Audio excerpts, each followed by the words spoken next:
Hola, en este video abordaré el concepto de inversión parental y el tema de las agendas reproductivas, tan distintas desde el punto de vista evolutivo de hombres y mujeres. Bueno, empecemos. Este es Marlene. Si eres una de las últimas personas sobre la Tierra que todavía no ha visto Buscando a Nemo, te resumiré la trama. Marlene es un pez payaso. Junto a su pareja, Coral, engendra más de 400 huevecillos y todo es felicidad, hasta que un depredador, en un descuido, devora a la madre y a toda la prole de pobre Marlene. Bueno, casi toda. Solo uno de los hijos se salva, Nemo. Cuando crece, Nemo es capturado y llevado muy lejos, y Marlene debe pasar por muchas peripecias para volver a reunirse con él. Este es Robert Trivers. Trivers es un científico distinguido, uno de los pilares de la psicología evolutiva. Precisamente él es quien generó el concepto de inversión parental. Inversión, como cuando tú inviertes dinero en una cuenta bancaria o en acciones. Y parental se refiere a los progenitores, padre y madre. Ahora bien, ¿por qué poner a Trivers y al buen Marlene lado a lado? Porque uno desmiente al otro. Extraños son los caminos de la evolución. La idea de Trivers es sencilla pero poderosa, como suelen ser las buenas ideas. Consiste en lo siguiente. Los seres vivos invertirán más o menor tiempo y energía y correrán mayores o menores riesgos durante el proceso de crianza, dependiendo del tiempo que les tome a las crías alcanzar la independencia. Mientras más tiempo les tome a las crías ser independientes, mayor tenderá a ser la inversión parental. Ponte en el lugar de Marlene. ¿Cómo haces para criar a más de 400 hijos? Evidentemente es imposible, al menos si los crías a la manera humana. Aquí es donde Trivers desmiente a Marlene. Resulta que los peces payaso son un ejemplo típico de especie con baja inversión parental. Macho y hembra inician un cortejo de apenas unos pocos días. Luego la hembra deposita los huevos y el macho los fecunda. Una vez terminado el proceso, cada cual sigue con su acuática vida y, si te vi, no me acuerdo. Los huevecillos están desde ese momento totalmente desprotegidos. Muchos son pasto de depredadores, pues constituyen la presa ideal, nutritivos, inmóviles e indefensos. Los pocos que sobreviven tienen que buscarse la vida desde el instante en que nacen. La apuesta del pez payaso como especie son los grandes números. Por eso cada pareja engendra tantas crías. Es decir, cero inversión parental. Analicemos ahora a la especie humana. El cortejo clásico suele tomar meses, a veces inclusive años. A diferencia de Marlene y sus parientes, la hembra humana lleva a la cría dentro de su propio cuerpo, con enormes sacrificios físicos, fisiológicos, hormonales, psicológicos y sociales.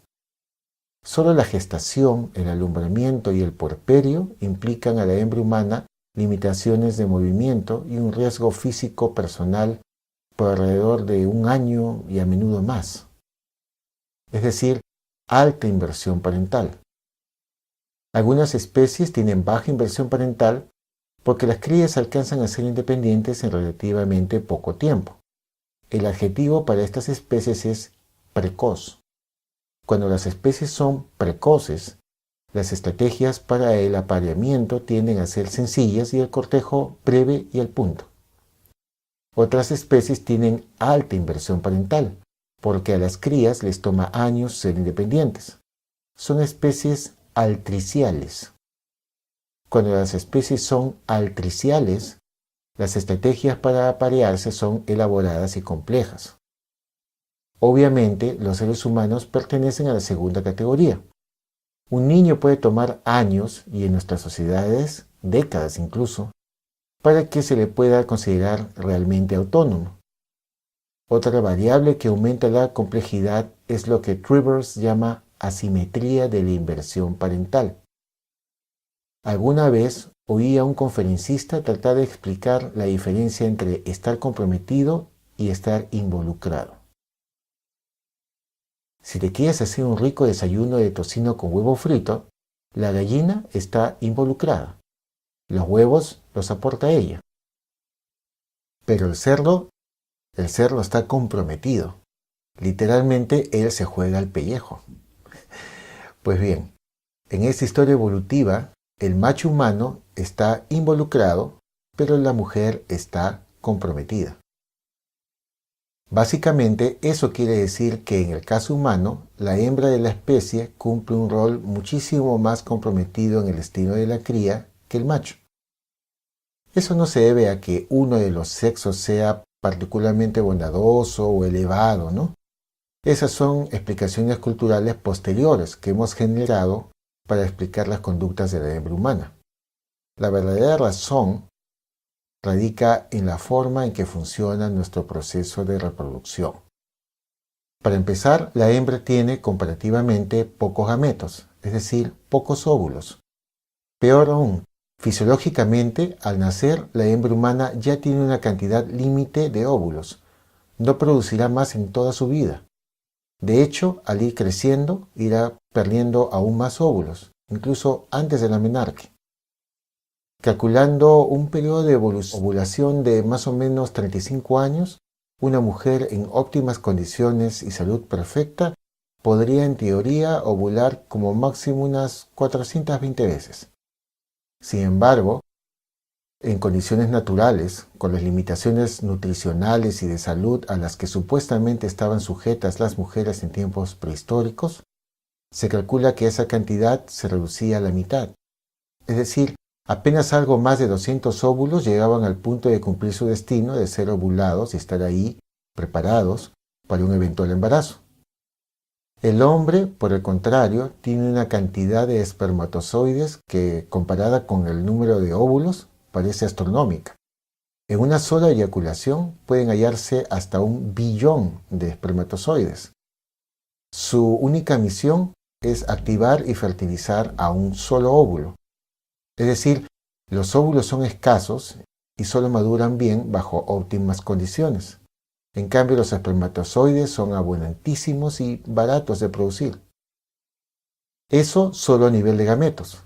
Ya hablando del proceso de embarazo en sí, todos sabemos las consecuencias físicas de embarazar a una hembra, que en el caso del macho prácticamente son nulas. Una relación sexual para una mujer, por el contrario, puede representar casi 1 año de postración, modificación de casi todas sus funciones y un enorme riesgo de salud y hasta de supervivencia. En cambio, para el hombre, puede que sea solo un bonito recuerdo y nada más. Si sumas todas estas piezas de información, te darás cuenta de que las agendas reproductivas, es decir, lo que se busca a la hora de reproducirse, no podrían ser más distintas. Recuerda que desde el punto de vista de la psicología evolutiva, lo que cada hombre y mujer está buscando es, al fin y al cabo, lograr el éxito reproductivo. Para el hombre, eso significa tener la mayor cantidad posible de relaciones sexuales, para aumentar así la probabilidad de que sus genes pasen a la siguiente generación. A él no le cuesta nada o casi nada reproducirse. En cambio, para la mujer es un asunto potencialmente mucho más grave. Recuerden, estamos hablando básicamente de ese 90% del tiempo evolutivo de nuestra especie, nuestra prehistoria. Para una mujer paleolítica, embarazarse podía llevar a ser cosa de vida o muerte. Entonces, según la psicología evolutiva, la agenda reproductiva femenina sería tratar de conseguir el mejor padre posible para sus crías. Esto a menudo implica que la hembra humana está más interesada en formas de apareamiento extendidas en el tiempo, porque generan una estabilidad que favorecerá a sus crías y tiende a involucrar más al macho. Pero para el macho, lo importante es tratar de pasar sus genes a la siguiente generación, de modo que para él tendrá más sentido tener muchas parejas distintas. Poner todos los huevos en una sola canasta, como se dice vulgarmente, no tiene mucho sentido para él. Mientras más mujeres tengan hijos suyos, más probable es que al menos 50% de sus genes pasen a la generación siguiente. ¿Ven en dónde radica el potencial conflicto? De ahí que transculturalmente los varones prefieren a las mujeres jóvenes y con esa versión de la salud física que llamamos belleza, porque les interesan las mujeres que puedan dar a luz con el mayor éxito posible.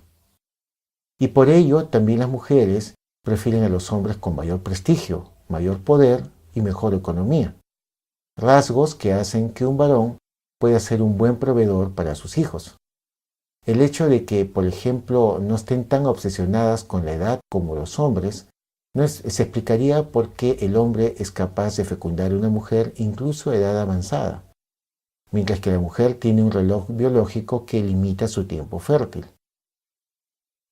Pero, ¿es este el único modelo de crianza que admite la psicología evolutiva? Pues no. En muchas sociedades actuales, sobre todo en las que se consideran predominantemente occidentales, como la nuestra, predomina el paradigma de la crianza de los niños dentro del marco de una familia nuclear, de padre, madre e hijos.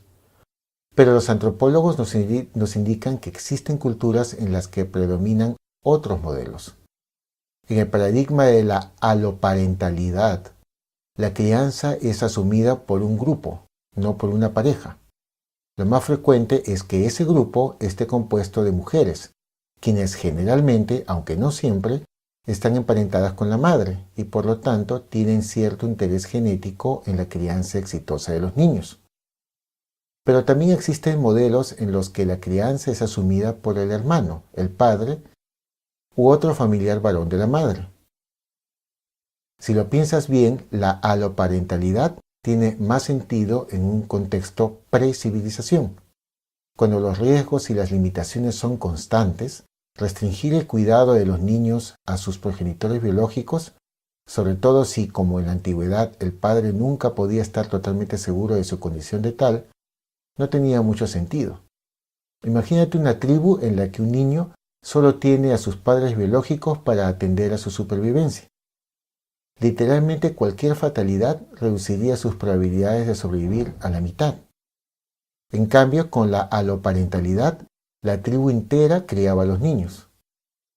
De hecho, si lo miras bien, la aloparentalidad aún se practica. Solo tienes que mirar a los numerosos casos en el Perú de hoy en el que las abuelas, tías, vecinas y demás asumen por turnos o continuadamente la crianza de los niños. No quisiera cerrar este video sin mencionar de pasada un concepto interesante. La psicología evolutiva nos habla de un síndrome del varón joven. Martin Daly y Margot Wilson, en 1985, estudiaron las estadísticas de mortalidad y descubrieron que los hombres jóvenes generalmente tienen mayor peligro para su salud. Es decir, es más probable que mueras o que tengas accidentes y riesgos de salud si eres un hombre joven. En la adolescencia y la adultez temprana es cuando la tasa de mortalidad entre los varones, comparada con la tasa de mortalidad de las mujeres de la misma edad, aumenta. ¿Podrías encontrar alguna razón evolutiva para que esto ocurra? Te invito a que hagas pausa en el video y te pongas a pensar por unos minutos sobre ello.